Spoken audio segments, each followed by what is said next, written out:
Okay, sige. So, palakpakan po natin si Miss Joyce from General.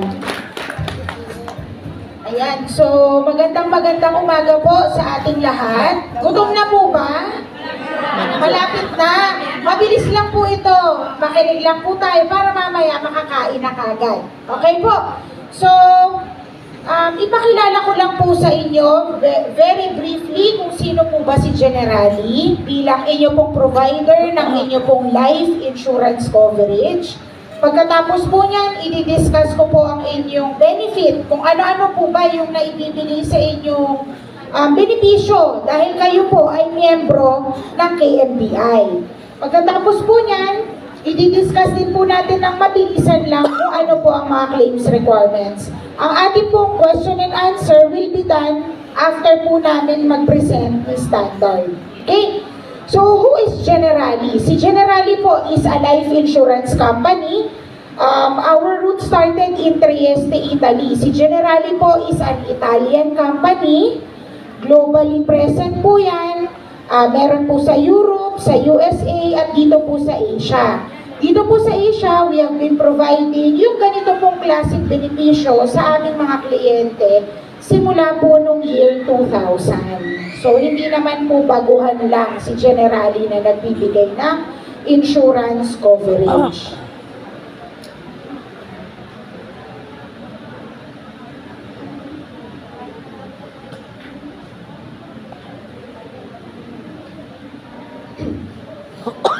Sige po. Sige na po. Next po ulit. Yan. So, ano po ang benefit na nakukuha po ninyo dahil kayo po ay miyembro ng KMBI? Unang-una po dyan ay yung inyo pong life insurance coverage.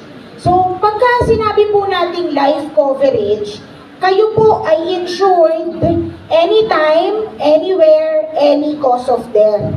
Basta death po ang pinag-uusapan. Bukod po sa inyo, ang inyo pong mga enrolled din po na dependents ay meron din pong coverage. I-discuss po natin siya maya-maya lang po. Yung inyo pong coverage, bukod sa life insurance, meron po kayong immediate assistance. Ito po yung pagpumunta po, pagka meron pong nangyari sa mga members at nagpunta po kayo sa branch at in-inform nyo po sila na meron pong deceased na member, deceased po na family member ninyo, meron na po kagad na maibibigay na paunang halaga base po doon sa coverage na i-discuss ko po. Okay, burial assistance po yan. Next po, sir. Okay, so ano po ang coverage ng mga loyal members na 18 to 65 years old? Insured po kayo amounting to 100,000 pesos. So, 18 to 65 years old po, 100,000 for loyal members. For new members naman po, 50,000 pesos. Okay? Yung 100,000 po natin, kalahati po niyan ay yung life coverage, then yung kalahati po is the burial assistance benefit po. Ganun po siya, immediate assistance. Okay? Yung sa 50,000 po, 10,000 naman po doon yung immediate assistance. So ano po nangyayari? Upon submission of minimal documents, death certificate po, patunay na meron pong namatay na miyembro. Yung immediate assistance po na ibibigay po agad yan sa atin. Then yung remaining amount, yun po kapag na-comply na natin ang iba pang mga requirement na kailangan po para ma-process po yung remaining insurance amount. Ganun po siya. Okay? Principal member naman po na edad 66 to 70 years old. Meron din pong coverage for loyal members lang po. Hindi na po tayo tumatanggap ng, hindi na po natin ini-insure yung mga 66 and above kung new, kung bagong membro po. Kapag existing na po kayo na member ni KMBI, covered pa rin po kayo amounting to 50,000 pesos na ang 25,000 po doon ay yung inyong immediate assistance. Sino po ang pwedeng i-enroll na dependent under this plan? Pwede po ang dependent na asawa na may edad 18 to 65 years old. Ang coverage po ng legal po na asawa, pagka loyal member po, is 50,000, 10,000 po doon yung kanyang immediate assistance. Sa mga new member naman po, pwede rin pong i-enroll ang asawa. Ang coverage po niyan ay 25,000. Na 5,000 po doon ay yung kanyang immediate assistance. Bukod po sa asawa, sino pa po ba ang pwedeng i-enroll na dependent? Pwede po ang anak. So, ang anak po natin, covered po yan.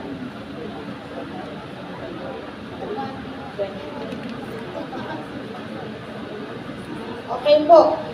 Ang edad po ng minor na dependent, ibig sabihin po anak at kapatid, pwede nyo pong i-enroll 14 days old, 2 linggo po pagkapanganak hanggang edad 23 years old po.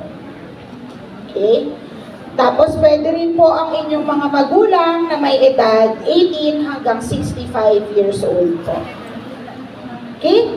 Yung coverage naman po is yung sa tatlo po, magulang, anak, kapatid.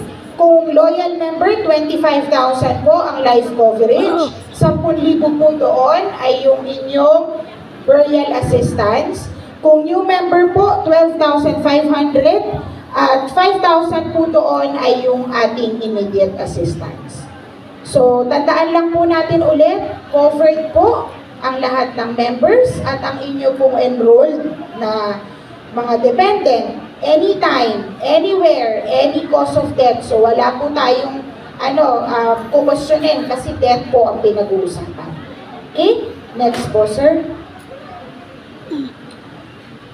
Okay na po, na-discuss na rin. Ayun. So, I believe lahat naman po ng mga members dito ay nakapag-fill up ng ating application form. Na yung application form po na yan, doon po nakasulat yung lahat po ng impormasyon tungkol sa inyo at sa inyo pong in-enroll na dependent. Make sure lang po na lahat ng impormasyon na nakasulat po doon ay tama. Mahirap po kasi na magkaroon po ng pagkakaiba yung nakasulat sa application form at saka doon po sa mga document na ipapasa sa amin kapag meron pong nangyari sa atin. Yun lamang po. Thank you very much. I'll give the floor po kay Standard after po ng question and answer. Thank you, Ms. Joyce. Good morning, KMPI. Good morning. So, I'm Eugene Santos from Standard Insurance. So, I think familiar na dito yung iba sa Standard, no? So, hindi na ako masyadong magpapaligoy-ligoy. So, ano yung kino-cover ng personal accident? Ang kino-cover lang natin is purely accidental. So, basta po na aksidente yung member natin, wala po na violate sa batas, covered po ng ating programa. So, i-refresh ko lang din po kung ano yung mga benefits natin and coverage. So, ang benefits po ng personal accident natin is accidental death. So, kung namatay dahil sa aksidente, unprovoked murder and assault. So, yun yung mga medyo marites. So, kino-cover natin yan. Accidental medical reimbursement. So, yung na-aksidente pero di naman po namatay, pwede tayo mag-reimburse na up to 5,000. And then, for accidental medical reimbursement naman po na nakasakay sa motor, kalahati lang po, so 2,500. Dahil alam naman po natin na mas risky while riding in a motorcycle. Sige, next please. Yan. So, yung kino-cover natin, actually halos pare-pareho lang. So, sa parents natin, up to 75 years old. Ngayon po yung dependents is hanggang 22 years old. So, 3 weeks hanggang 22 years old. That's for pag married po. Ngayon po, pag single, yung ating member, kino-cover po natin yung parents na up to 75 years old and mga kapatid na 3 weeks up to 22 years old. So, ilan po, tandaan lang po natin. Sige po. Ayan, so balik muna tayo sa claims para makakain na kayo. So sa claims procedure natin, I think ilang beses na rin nasabi ng ating mga BMs na kailangan natin ng police report if applicable. For example, may na-involve po na other party like vehicular accident or related po sa UFA, yung nadamay po sa gulo, so kailangan po natin ng police report. Incident report kung sa accident lang po. Halimbawa po, naglalakad, nadulas, or nasa bahay, nahulog. So, incident report lang po. Isusulat, ikikwento lang natin doon yung petsa na nangyari, kung ano yung nangyari, yung petsa, at kung sino po yung claimant. Yun lang po yun. And then, mga additional requirements po in case of bodily injury. So, marriage contract or certificate, if yung member natin ay incapacitated, hindi po makapagsulat. And then, birth certificate po, kung yung biktima po or in-accidente po is minor or bata po. And then, original medical certificate, tsaka po yung mga resibo. Tandaan po natin, itatabi natin yung mga original na resibo. Yan po yung magiging basis natin para tayo makapag-claim. Yan po natin makikita kung ano yung karampatang amount base dun sa limits natin kung magkano yung pwede natin ma-claim. Yan, in case po of death claim, syempre yung death certificate, kailangan po natin yan. Marriage certificate po. Kailangan din po natin yan. Basta yung mga resibo po, medical certificate, kailangan po natin yan para malaman natin na ang cost ng kanyang pagkamatay ay hindi po natural cause, related po sa accident. At ito po. Ngayon, medyo ibilisan ko na. Doon na tayo sa bago nating benepisyo. Hindi naman benepisyo, bago nating procedure. So kung nung mga nakaraang taon po, napapansin natin na medyo may isang bagay na nakakapagpatagal para masettle natin yung claim. I think familiar dito yung mga BMs natin.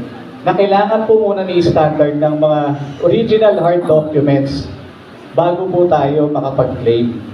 Ngayon po kasi, ang pagka-claim po natin, ang cost ng claim natin is 1,000 and below, hindi na po namin nire-require yung hard copy ng mga official receipts. Pero kailangan po namin na yung ipepresenta nyo na official receipts, meron pong tatak. Papatatakan po natin na ito po ay bayad na, ito po ay nagamit na, nandun po yung pangalan ng ating kung sino po yung claimant, at kung anong branch at date. Yun lang po, kailangan po may tatak, yun lang po yung tatandaan natin. And then, pwede na po natin yung ipasa para po makapag-claim na kay standard.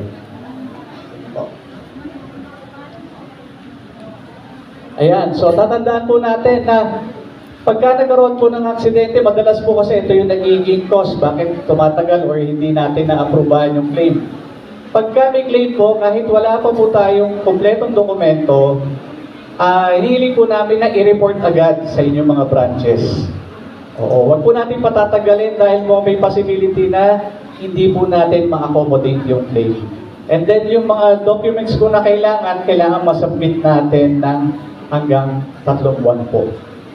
Kasi pag lumagpas na po dyan, maaaring ma-deny na po yung ating claim. Kasi possibility na hindi na po yun yung talagang cause. Kasi po humaba na ng todo. Baka po may iba ng komplikasyon yung naging aksidente. And then, doon naman po kanina na-mention ko yung 1,000 and below na claim. No? Na hindi na natin kailangan mag-present ng hard copy. Original na lang po, may stamp. Meron pa rin naman po tayong karagdagang ibibigay, pinayagan ni Standard Insurance. Yung mga claim naman po na 1,001 above hanggang dun sa maximum limit natin na 5,000. So, sa pauna po, hindi natin hihingin agad. Maaari na po natin ma-proceed yung claim, mabayaran yung claim, basta po may tatak yung mga resibo, ganoon din po. Pero kailangan pa rin po natin i-submit, hindi nga lang po agad-agad. Meron po tayong schedule na kailangan nyo pong dalhin yung mga original na yan sa inyong mga sa branch. So, yung mga nangyari po na claim ng January to June, kailangan po mai-report natin, maibigay natin yung hard copy by August. And then, yung mga July to December naman po, the following year. So, that way po, mapuproceed natin, hindi na po naiintay ni standard na makuha namin yung original. Tuloy-tuloy na po yung pagbabayad namin ng claim. Oh. Ayan, so eto po, tandaan lang po natin. Yung mga resibo po, huwag natin kakalimutan na lagyan ng tatak. So, nandiyan po yung date kung kailan nangyari, yung kung kailan nabayaran yung claim, kay pangalan ng claimant,